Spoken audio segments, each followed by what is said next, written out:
नमस्कार। 3-4 घंटों से कृष्ण मूर्ति को पढ़ रहा था। बहुत सारी बातें समझ आई।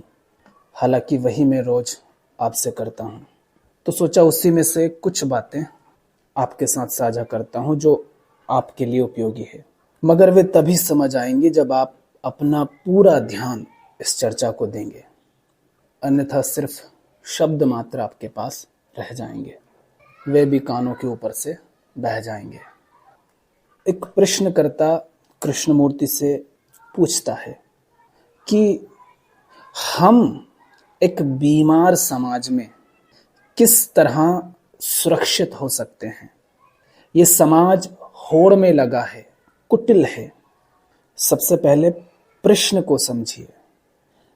ये हम सबका प्रश्न है। आप सोचते भी हैं यदि कि मैं सच्चा ईमानदार होकर जीऊं, अपनी तरफ से कोई समस्या खड़ी ना करूं, तो भी समाज में तो हर तरफ हिंसा है, भेदभाव है, शोषण है, लड़ाई है, दंगे हैं, युद्ध है ना? तो फिर ये सवाल खड़ा होता है कि ये समाज तो ऐसा सड़ा हुआ है, हर तरफ अन्याय, भ्रष्टाचार है। अब ऐसे समाज में मैं एक सुरक्षित, शांत जीवन कैसे जीऊं, कैसे मैं निर्भयता के साथ रहूं। अब कृष्णमूर्ति इस पर क्या कहते हैं, ध्यान से सुनिए। वे कहते हैं कि मैं आपको दिखाने जा रहा हूं कि एक संपूर्ण सुरक्षा होती है, सुनिश्चित सुरक्षा, पर वह छवियों में नहीं है। छवियों में नहीं है, इसका अर्थ क्या है? हम सबके पास खुद को लेकर के अपनी छवियां हैं और दूसरों को लेकर के भी हमारे पास छवियां हैं, और हम सिर्फ छवियों में जीते हैं। कृष्णमूर्ति का कहने का आशय है कि जब तक आप छवियों में जी रहे हैं और उन्हें सत्य मान करके बैठे हैं, जब तक आप इस बात के प्रति सजग नहीं हैं कि जिन्हें आप अपनी पहचान कहते हैं, जो छवि आपने अपने बारे में बना रखी है और सामने वाले के बारे में बना रखी है, वह झूठी है, वह सीमित है, संकुचित है, तब तक कोई सुरक्षा नहीं। तो कह रहे हैं कि एक संपूर्ण और निश्चित सुरक्षा जरूर है, मगर वह छवियों में नहीं है। तो क्या आप सजग हैं कि आपकी एक छवि है और उस छवि को रूप दिया है इस समाज ने, इस संस्कृति ने, परिवार ने, शिक्षा ने, आपके आसपास के माहौल और वातावरण ने। तो क्या आप अपनी और दूसरों को लेकर जो छवि आपके पास है, उस छवि के प्रति सजग हैं कि वो क्या है, कहां से आ रही है? जो आप खुद को मानते हैं वो आप स्वयं को क्यों मानते हैं? क्या इस बात के प्रति आप सजग हैं? अब हम अपने आप से ये पूछ रहे हैं कि क्या छवियों से मुक्त होना संभव है?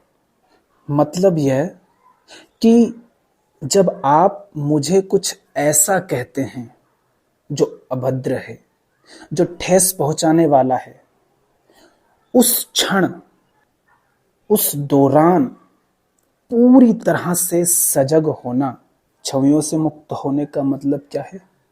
जब आप मुझसे कुछ भी कह रहे हैं, मेरी प्रशंसा कर रहे हैं या तौहीन कर रहे हैं, अपमान कर रहे हैं, उस दौरान जो भी कुछ आप कह रहे हैं, किससे? मुझसे।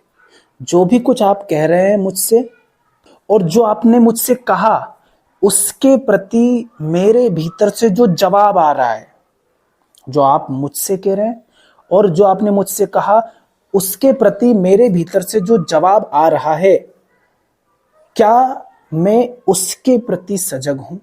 यदि सचमुच मैं उसके प्रति पूरी तरह से सजग हूं, पूरा ध्यान यदि मेरा वहां पर है, तो उस दौरान कोई छवि निर्मित नहीं हो रही है। जब आपकी तौहीन या तारीफ हो रही हो और आपके भीतर से प्रतिक्रिया आ रही हो, उस क्षण में पूर्ण रूपेण सजग रहना। और जब ऐसा होता है, उस क्षण आप कोई छवि नहीं बना रहे होते हैं। आप यानी ये मस्तिष्क। मस्तिष्क में तब वह ठेस, वह तौहीन या वह खुशामद, वह जो चोट लगी है, वह दर्ज ही नहीं होती और इसलिए कोई छवि भी नहीं बनती।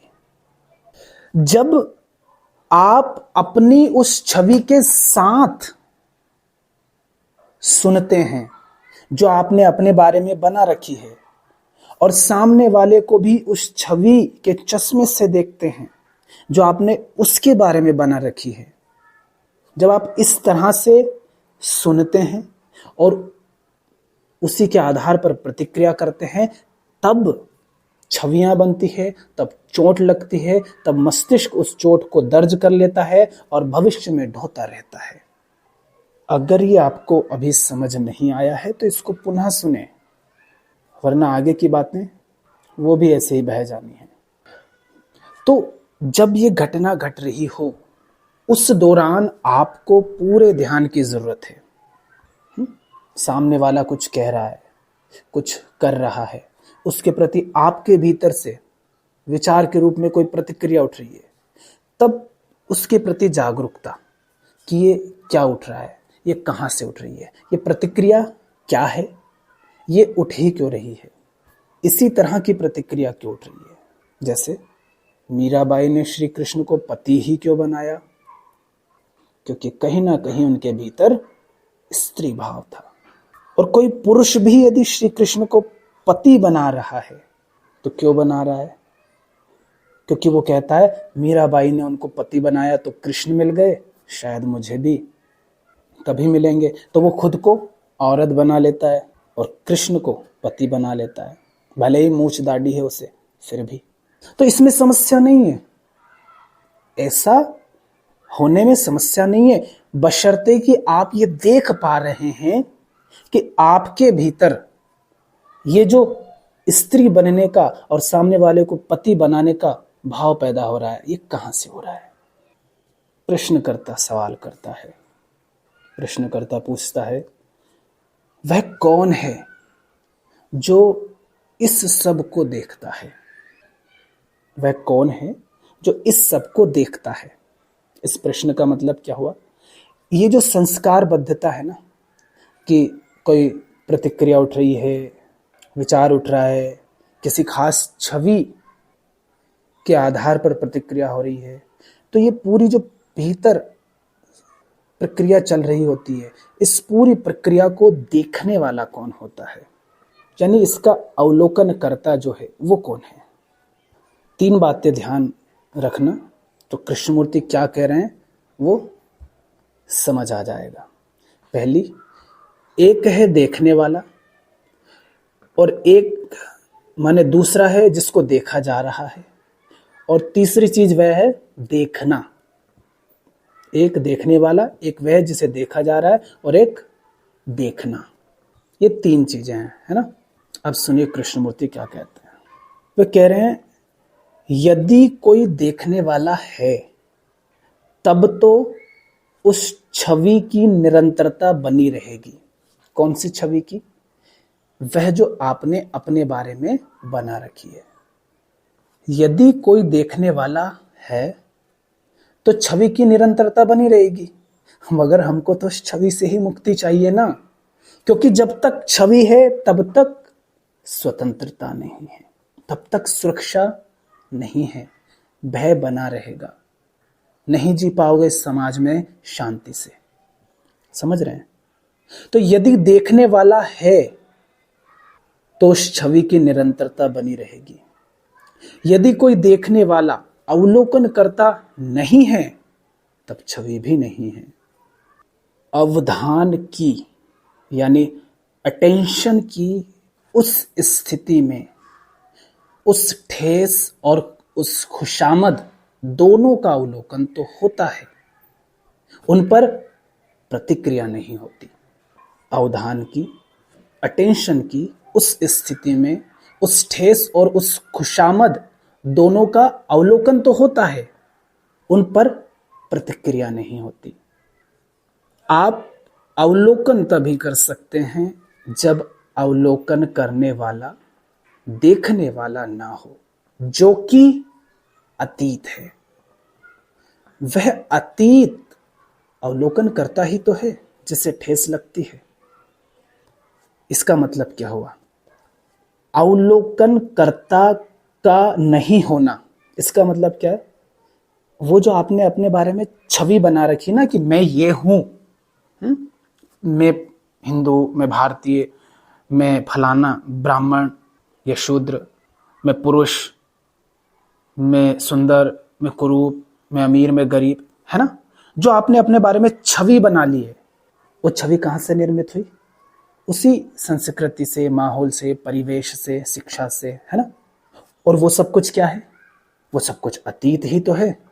अतीत की सूचना, नाम, जानकारियां, ठप्पे, वही तो है जो एकत्रित हो गए हैं। वही सब कुछ मिलकर के मैं, जिसको झूठा मैं कहते हैं, अहंकार कहते हैं, वही सब मैं बन जाता है। वही अवलोकन करता है, वही अतीत है। और उसी के आधार पर यदि जो अभी वर्तमान में घट रहा है उसको देखते हो तो समस्या जारी रहती है।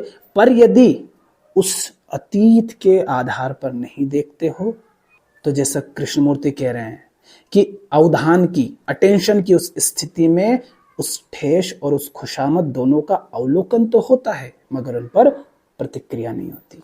यानी जब अतीत के आधार पर नहीं देख रहे हो तब सामने वाला हो सकता है आपका अपमान कर रहा हो सकता है आपकी तारीफ कर रहा हो, तब अवलोकन हो रहा होता है। मगर वो जो दो है ना आगे पीछे के, एक देखने वाला, एक वह जिसे देखा जा रहा है, उन दोनों की अनुपस्थिति हो जाती है। सिर्फ अवलोकन रहता है, देखना मात्र रहता है।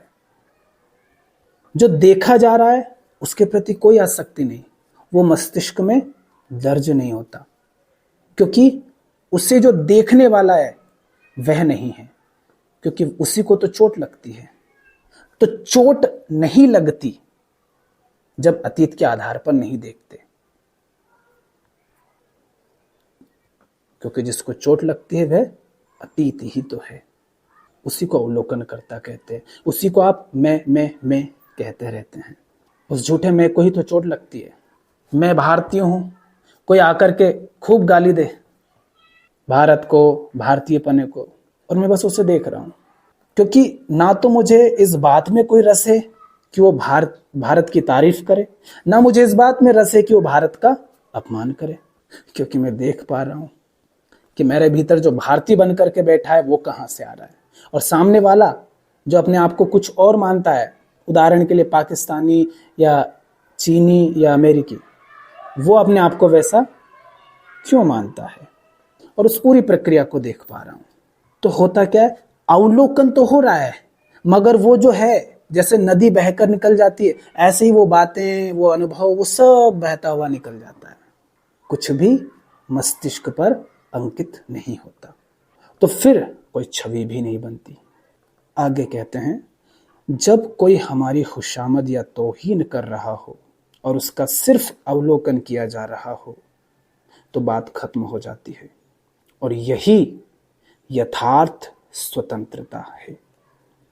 आपका कहना है कि इस संसार में यदि आपकी कोई छवि ना हो तो आप सुरक्षित नहीं रह पाएंगे, मगर हमने वस्तुओं में, मकान में, जायदाद में, बैंक खाते में सुरक्षा खोज रखी है। इसी को तो हम सुरक्षा कहा करते हैं ना। हम सोचते हैं बहुत सारी जायदाद होगी, बड़ा मकान होगा, बहुत पैसा होगा तो हम सुरक्षित हो जाएंगे। और इसी तरह हमने किसी खास तरह के विश्वास में भी सुरक्षा खोज रखी है। जैसे यदि मैं इटली में रहता हूं और कैथोलिक हूं, या भारत में रहता हूं और हिंदू या मुसलमान हूं, तो मैं उस पर विश्वास करता हूं जिस पर अन्य हजारों लोगों का विश्वास है। मुझे लगता है कि उस पर विश्वास करना कहीं ज्यादा सुरक्षित है, वहां पर मेरे लिए जगह है। और जब मेरे विश्वास पर सवाल उठाया जाता है तो मैं प्रतिरोध करता हूं। ऐसा ही होता है ना। तो क्या इस सब के प्रति एक समग्र सजगता हो सकती है? अगर हो सकती है तो ऐसा जो मन है, जो समग्र रूप से इस सारी प्रक्रिया के प्रति सजग है, वह मन बेहतरीन ढंग से क्रियाशील होता है। समझ रहे हैं आप? बस शब्द मत सुनिए, ध्यान से इसको देखिए। ऐसा मन जबरदस्त क्रियाशीलता के साथ जीवंत होता है। ध्यान से सुनना।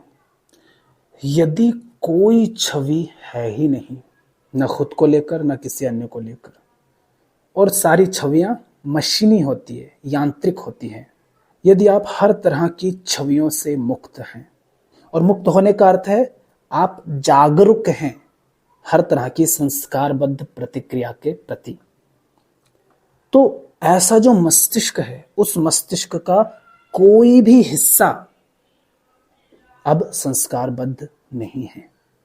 कृष्णमूर्ति यहां कहते हैं पूर्ण विराम।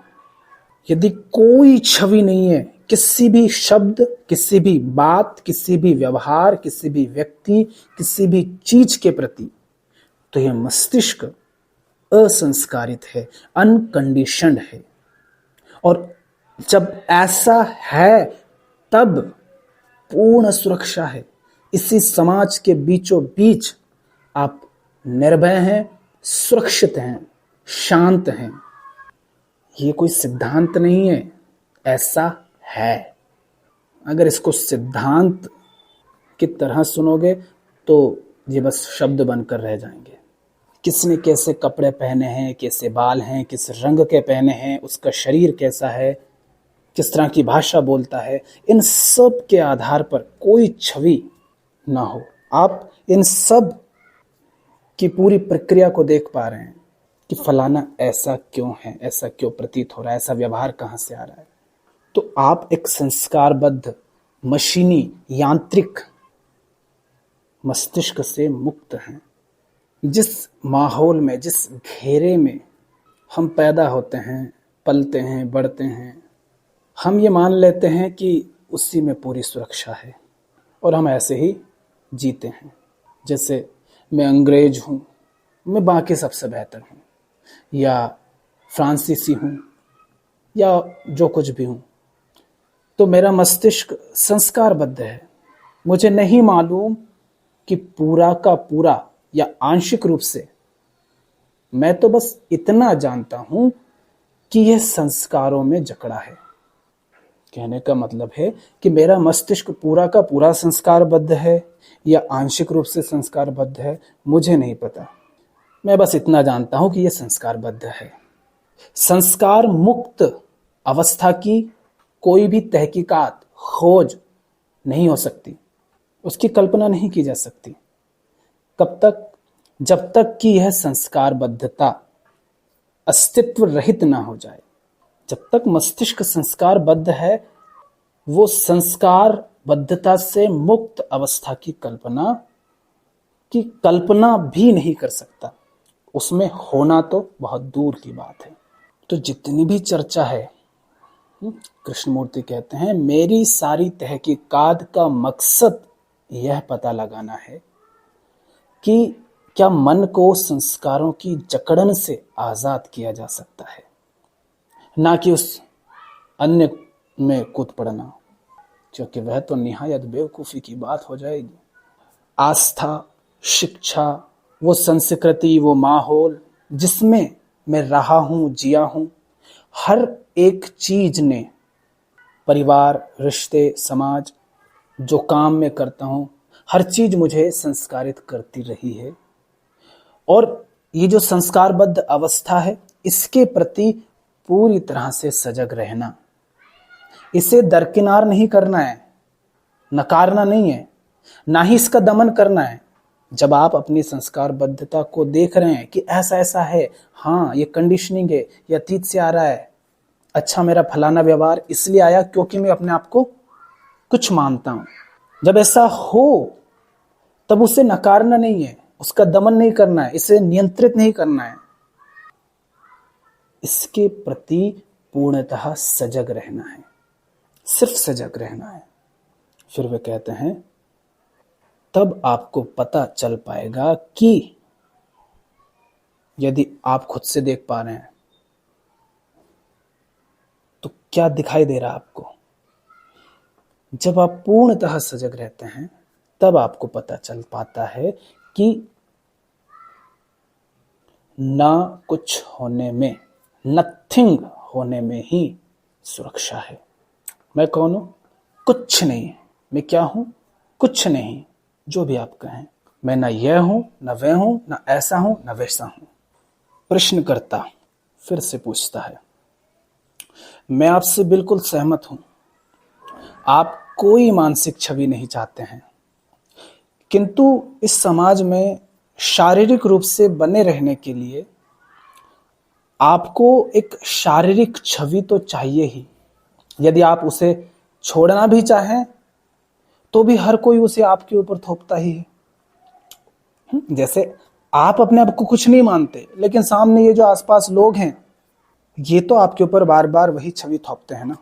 आप नहीं मानते किसी भी तथाकथित ठप्पे को, आप देख पा रहे हैं उसकी सीमाओं को, उसके झूठ को और अपनी संस्कारबद्धता को, पर लोग आपको उसी पहचान के साथ देखते हैं, है ना। ऐसा ही ये प्रश्न है। तो कृष्णमूर्ति कहते हैं, सर यदि हम शारीरिक रूप से बना रहना, जीवित रहना चाहते हैं तो वह क्या चीज है जो उसमें रुकावट डाल रही है। वे सारे मानसिक अवरोध जो मनुष्य ने ही रचे हैं। मानसिक अवरोध शास्त्र क्या है? वही सारी छवियां, उन्हीं के कारण तो अभी हम इस समाज में रह नहीं पा रहे हैं, इतनी समस्याएं हैं। तो उन सभी मानसिक अवरोधों को हटा डालिए और आप पाएंगे कि आपको संपूर्ण सुरक्षा उपलब्ध है। प्रश्नकर्ता कहता है नहीं, क्योंकि कोई और आपको इसमें लपेट लेता है। आप खुद नहीं, पर कोई और आकर के आपको इसमें लपेट लेता है। कृष्णमूर्ति कहते हैं, कोई आपको कैद खाने में नहीं डाल सकता। ध्यान देना, जब कृष्णमूर्ति कह रहे हैं कोई आपको कैद खाने में नहीं डाल सकता, तुरंत आपके मन में कुछ इस तरह की बातें आई होंगी, अरे कोई भी आकर हमको पत्थर मार सकता है, हमारा गर्दन काट सकता है, गोली मार सकता है, हत्या कर सकता है, एक्सीडेंट हो सकता है, ये भ्रष्टाचारी सरकार या फिर कोई तानाशाह हमको जेल में डलवा सकता है, मरवा सकता है ना। ये शरीर की बात है। तो जब कह रहे हैं ना कोई आपको कैद खाने में नहीं डाल सकता, तब उसको दोनों तलों पर देखना, एक शारीरिक, एक मानसिक। कृष्णमूर्ति अभी मानसिक कैद खाने की बात कर रहे हैं, क्योंकि छवियां मनोवैज्ञानिक तल पर हैं। वहां यदि आप कैद खाने में हैं तो वहां आपको कैद खाने में किसी अन्य ने नहीं डाला है, कोई अन्य डाल नहीं सकता। पता है क्यों नहीं डाल सकता? क्योंकि आप पहले से वहीं बैठे हैं। अब देखना, प्रश्नकर्ता सीधे सीधे अपना प्रश्न कहता है। जब कृष्णमूर्ति ने कहा कि कोई आपको कैद खाने में नहीं डाल सकता, तो प्रश्नकर्ता कह रहा है वे आपको मार डालते हैं। भारतीय हो तो पाकिस्तानी मार देगा, हिंदू हो तो मुसलमान, या मुसलमान हो तो हिंदू, या शूद्र हो तो ब्राह्मण। इस तरह की बातें उसके मन में हैं, हर किसी के मन में हैं। तो वो कह रहा है वे आपको मार डालते हैं। कृष्णमूर्ति हंसते हुए कहते हैं, तब वे आपको मार डालते हैं, ठीक है। तब आपको पता चलेगा कि मृत्यु से कैसे मिलते हैं। ये कल्पना नहीं कि जब आपकी मृत्यु होगी तो आप कैसा महसूस करने वाले हैं, वह तो बस एक और छवि हो जाएगी। ओह, पता नहीं आप ये सब देख पा रहे हैं कि नहीं। मतलब क्या हुआ इस बात का? आप ये कह रहे हैं कि लोग आपको मार डालेंगे। कृष्णमूर्ति कह रहे हैं जब वो मार डालेंगे तब आपको ये पता चलेगा कि मृत्यु होती क्या है। आपने लोगों को रसगुल्ले खाते हुए देखा है, रसगुल्ले की बात करते हुए देखा है, आपने तो कभी चखा नहीं। तो शारीरिक मृत्यु को लेकर के जो भी आपने छवियां बनाई है वो तो केवल छवि है, और उस दौरान कैसा महसूस होता है या होगा, उसकी आप सिर्फ कल्पना कर रहे हैं। तो ये तो आप बस एक और छवि बना रहे हैं, उसको लेकर के आप डरे जा रहे हैं, जिसके बारे में आपको अभी कुछ नहीं पता। केवल उसके बारे में आपके पास छवियां हैं, क्योंकि जो मरता है वो कभी आकर के बताता नहीं कि क्या महसूस हुआ, कैसा महसूस हुआ। और जो मरा ही नहीं, उसको पता ही नहीं। तो वास्तविकता का आपको कुछ नहीं पता, मगर मानसिक तल पर आप अपने आप को उस कैद में खुद डाल रहे हैं। तो वे कहते हैं आपको मानसिक रूप से कोई भी कैद खाने में नहीं डाल सकता, क्योंकि आप तो पहले से ही वहां हैं।